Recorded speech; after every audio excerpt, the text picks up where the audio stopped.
Hello दोस्तों, तो कैसे हो आप सभी लोग। स्वागत करता हूं मैं आप सभी का अपने इस नए वीडियो पे। तो आज हम पढ़ने वाले the fundamental unit of life, जिसमें हम लोग पढ़ेंगे सेल के बारे में। सेल हमारा basic and structural unit of life होता है, जो कि हमें पहले से मालूम है, और आज हम लोग इसको अच्छे से पढ़ने वाले हैं। हम लोग इसमें केवल बेसिक कॉन्सेप्ट पढ़ेंगे और एक फ्लो चार्ट की हेल्प से। ज़्यादा हम लोग कुछ पढ़ेंगे नहीं, कुछ बेसिक कॉन्सेप्ट पढ़ेंगे और कुछ क्वेश्चन करेंगे जो कि आपके एग्जाम में आ सकते हैं, जो कि काफ़ी इंपॉर्टेंट होते हैं। तो चलिए हम लोग बिना किसी बात की शुरुआत करते हैं। ये हमारे एनसीईआरटी के बुक का चैप्टर 5 होने वाला है। चलिए स्टार्ट करते हैं हम लोग इसको। सबसे पहले हम पढ़ेंगे इस छोटे टेबल को।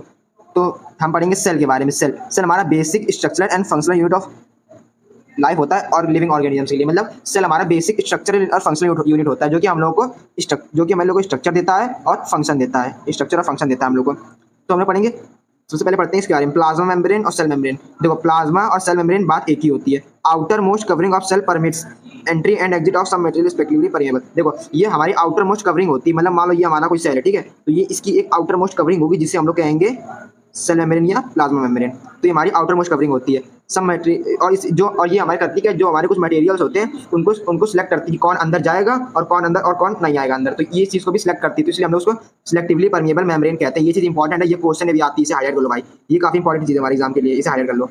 इसे हम सिलेक्टिवली परमेबल इसे कहते हैं। अब पढ़ेंगे सेल वॉल। सेल वॉल हमारी rigid outer covering lying outside the plasma membrane. ये हमारी एक और आउटर कवरिंग होती है, तो प्लाज्मा मेम्ब्रेन के बाहर ऐसे बनी होती है। ये सेल है, ये हमारा सेल है नॉर्मली। सेल पे एक सेल मेम्ब्रेन है और इसके बाहर ये प्लाज्मा मेम्ब्रेन है। मान लो ये हमारा कोई कंट्री है, इस कंट्री में हम लोग यहाँ पे फौज लगा दी, लेकिन फौज से काम नहीं बना, तो हम लोग यहाँ पे लगा दी एक दीवार। अब यहाँ कोई आ ही नहीं सकता, मतलब कोई दुश्मन नहीं आ सकता, ये चीज़ हो जाती है। तो ये हमारा मोस्टली प्लांट्स में प्रेजेंट होता है। ये हमारा प्लांट्स में प्रेजेंट होता है, बैक्टीरिया एंड सम फंजाई। और हमारा प्लांट्स और बैक्टीरिया फंजाई में के लिए प्रेजेंट होता है। मतलब ये किसी मल्टी सेलुलर के अंदर नहीं होता है। Nucleus has double layer nuclear membrane having nuclear pores and transfer of material and chromosomes. Nuclear हमारा एक डबल लेयर न्यूक्लियर मेम्ब्रेन होता है, न्यूक्लियस, जो कि जिसपे पोर्स होते हैं और मटेरियल्स और क्रोमोसोम्स को ट्रांसफर करता है। इसमें से स्मॉल पोर्स बने होते हैं, जो कि हमारे करते क्या, मटेरियल्स को ट्रांसफर करते हैं। अब पढ़ते हैं साइटोप्लाज्म को।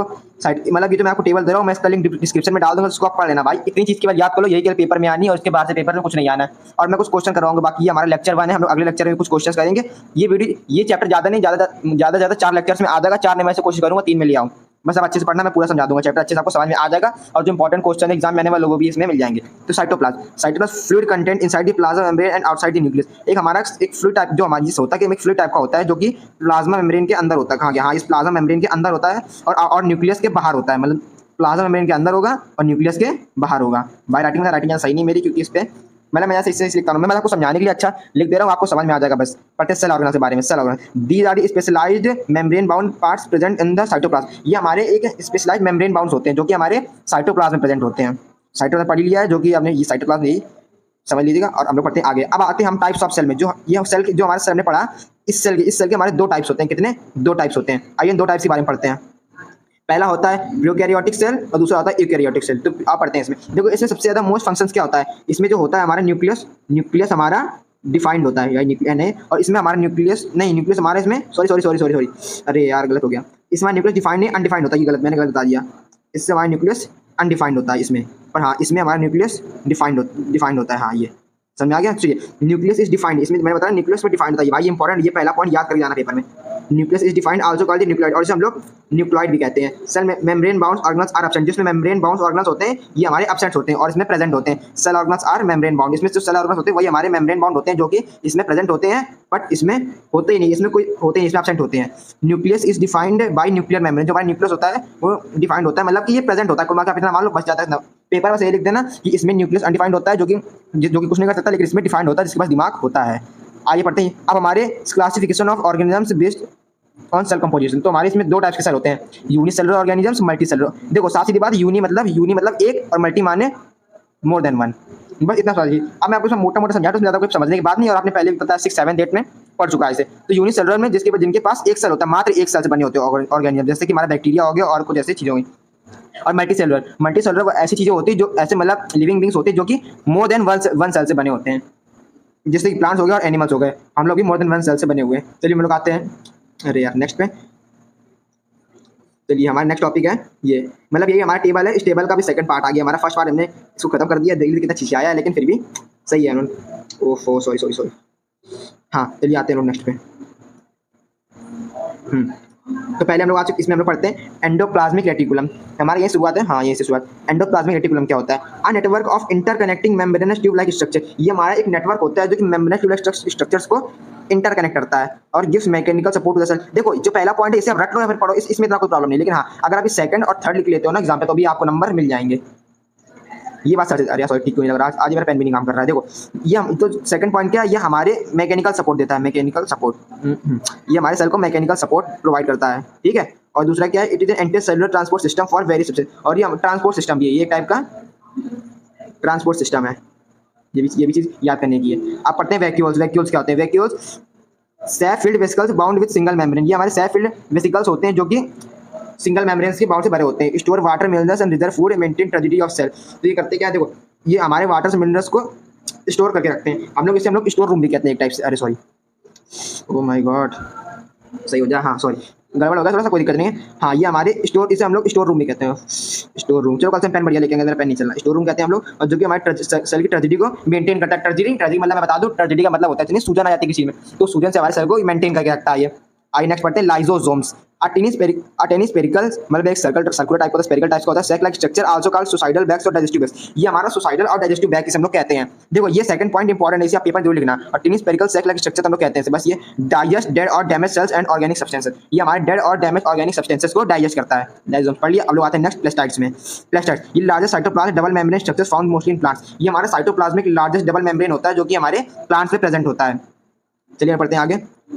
गोल्गी एपेटस और माइटोकॉन्ड्रिया। देखो सबसे पहले माइटोकॉन्ड्रिया पढ़ते हैं सारा लोग। माइटोकॉन्ड्रिया देखो, माइटोकॉन्ड्रिया कुछ नहीं, हम लोग एक सिंपल लैंग्वेज कहते हैं पावर हाउस ऑफ सेल। हम लोग इसे राइटिंग में जाना भाई, देखो मैंने ऐसे लिखते हैं, थोड़ी हमारी गड़बड़ बढ़ती है राइटिंग। अगर आप उससे पढ़ोगे नोटबुक तो मैं अच्छी बनाऊंगा, लेकिन यहाँ थोड़ी गड़बड़, राइटिंग इतनी अच्छी नहीं है। तो mitochondria double wall like structure, inner membrane folds on many times.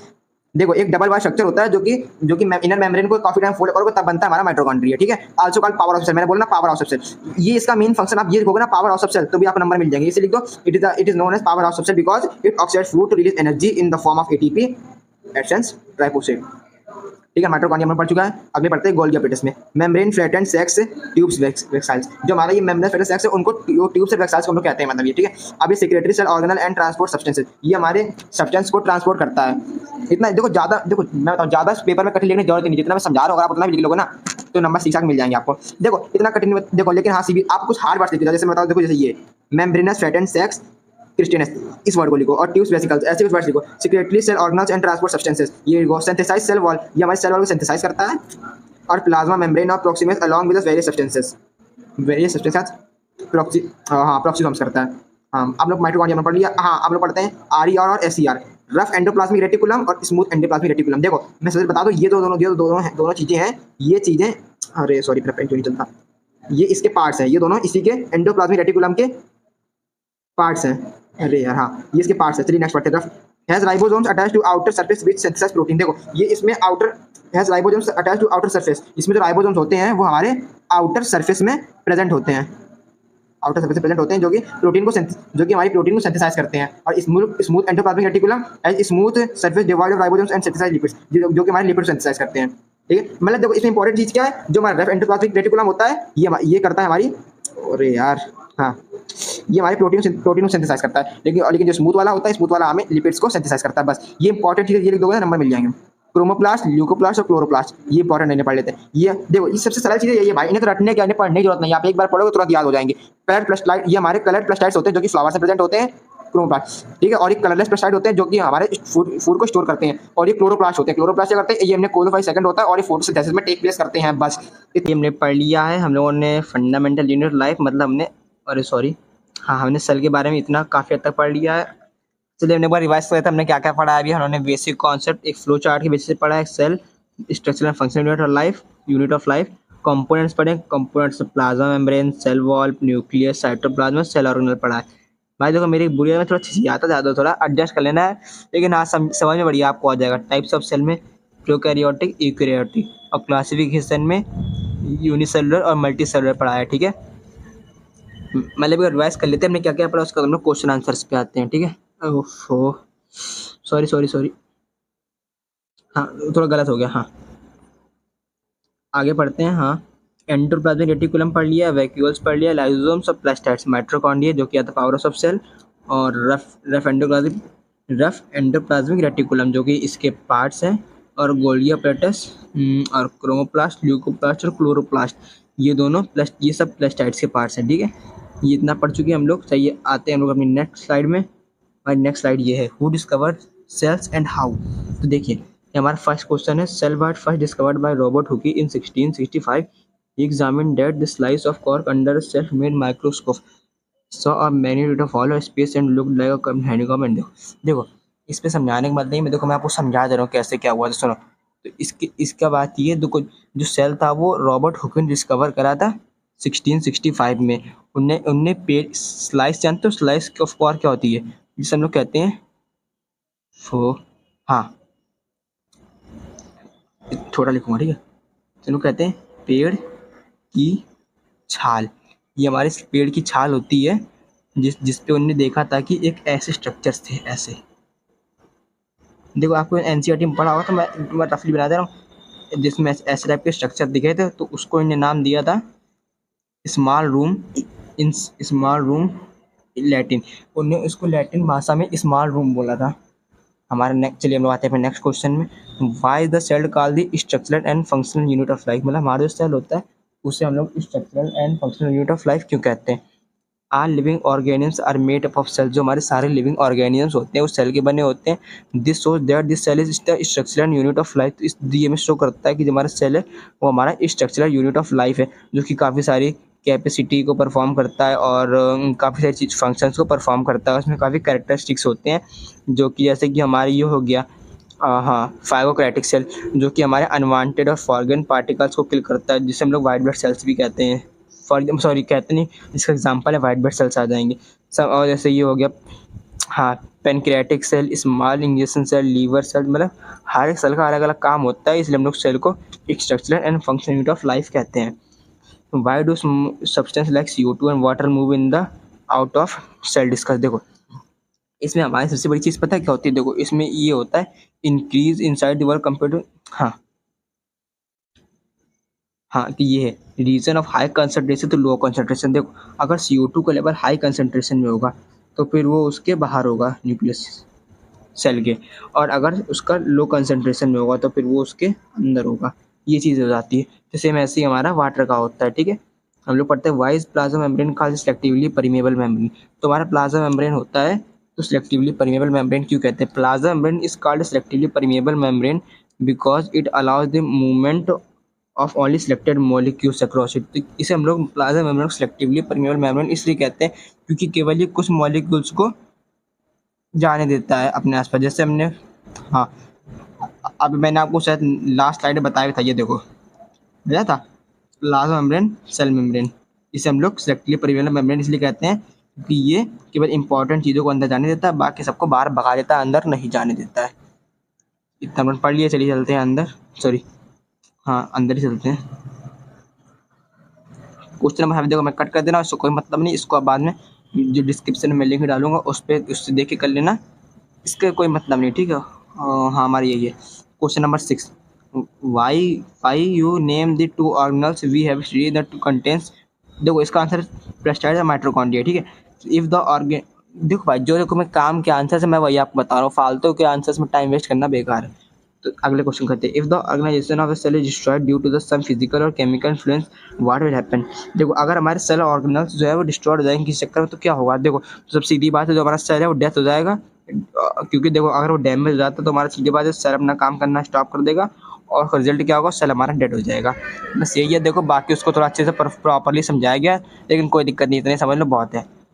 मतलब देखो आप इससे लिख लेना, बाकी मैं समझा दे रहा हूँ आपको। Why are lysosomes known as suicidal bags. तो तुम्हारे लाइसोसोम्स होते हैं उन्हें सुसाइडल बैग्स क्यों कहते हैं। Lysosomes are known suicidal bags because they can cell damage during the sequence of, मतलब हाँ ठीक है। लाइसोसोम्स सेल बैग इसलिए कहते हैं क्योंकि जब भी डैमेज होते हैं तो हम लोग क्या करते हैं, ये एक और जब ये डैमेज होते हैं, सेल कोई डैमेज होता है तो अपनी तरफ से एक सेल पहले से उसे प्रोड्यूस कर देते हैं, मतलब उसे छोड़ देते हैं, बॉर्न कर देते हैं न्यू सेल को, ये चीज़ हो जाती है। भाई माफ़ करना, थोड़ा छत पे हो तो फिर थोड़ी गाड़ियों की आवाज़ आ रही है, लेकिन कोई दिक्कत नहीं, थोड़ा एडजस्ट करें ना, बाकी मेरी आवाज़ सही आ ही रही है। Where are protein synthesized inside this cell. ये भाई गाड़ियों की आवाज़ है, मैं छत पे हूँ क्योंकि नीचे थोड़ी प्रॉब्लम हो गई थी इंटरनेट की, इस वजह से मुझे ऊपर आना पड़ा। क्योंकि मेरा वाईफाई ऊपर लगा, थोड़ा दिक्कत हो जाती है वैसे। चलिए कोई दिक्कत नहीं आई, हम लोग को पढ़ना है। ये हमारा 9th क्वेश्चन जो कि लास्ट होने वाला, बाकी हम लोग एनसीईआरटी टेक्स्ट बुक एक्सरसाइज ये हम लोग अगले लेक्चर में करेंगे। Proteins are synthesized in ribosomes present in the cell and so they are also called protein factories of them. देखो हमारे क्वेश्चन ये है कि where are protein synthesized inside this cell, हमारे प्रोटीन कहाँ सिंथेसाइज होती है। तो प्रोटीन राइबोसोम्स पे सिंथेसाइज होती है, और हम लोग राइबोसोम्स को प्रोटीन की फैक्ट्री भी कहते हैं। भाई देखो अंदर लिख दे रहा हूँ, प्रोटीन की फैक्ट्री हम लोग कहते हैं बस। ठीक है, आज के हम लोग पढ़ेंगे इतने, बाकी हमारी स्लाइड्स तो काफ़ी बची हैं। कहाँ गई मेरी बाकी स्लाइड्स? हाँ ये स्लाइड्स जो कि हम लोग करेंगे कल, जिसमें भी 10 क्वेश्चन है। तो आज से यहीं छोड़ देते हैं, बाकी हम लोग पढ़ेंगे कल के लिए। और हम लोग कल इस चैप्टर में काफ़ी सारी चीज़ें करेंगे।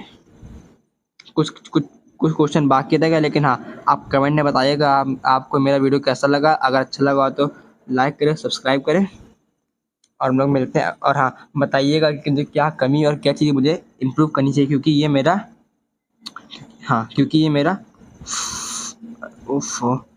फर्स्ट वीडियो है। तो थोड़ा हेल्प करना और बताना, जो भी मुझ पर कमी है मैं वही चीज़ ठीक करूँगा। हम लोग मिलते हैं अगले वीडियो में, तब तक के लिए बाय बाय। और हाँ मेरे 50 सब्सक्राइबर जल्दी से बढ़वा दो, तो फिर मैं भाई ऑनलाइन नहीं, क्या कहते हैं उसे, लाइव पढ़ाना, लाइव क्लासेस लूँगा। लाइव क्लास में होगा क्या, उसमें और मज़ा आता है, थोड़े डाउट और क्लियर होते हैं, तो थोड़ा तो देखो भाई ऑफलाइन में चीज़ें मज़ा आता है ना, वो अलग होता है ऑनलाइन से। ऑफलाइन ही होगा एक टाइप से लाइव, तो लाइव में थोड़ा और मज़ा आएगा। तो जल्दी से चैनल को सब्सक्राइब करो, लाइक करो, शेयर करो, कमेंट करो। मिलते हैं हम लोग अगले वीडियो में, तब तक के लिए बाय बाय। हम लोग काफ़ी सारे क्वेश्चन अगले वीडियो में करेंगे। मैं अब 2 लेक्चर सॉल्व लूँगा, 2 लेक्चर्स में सारे MCQ सब कुछ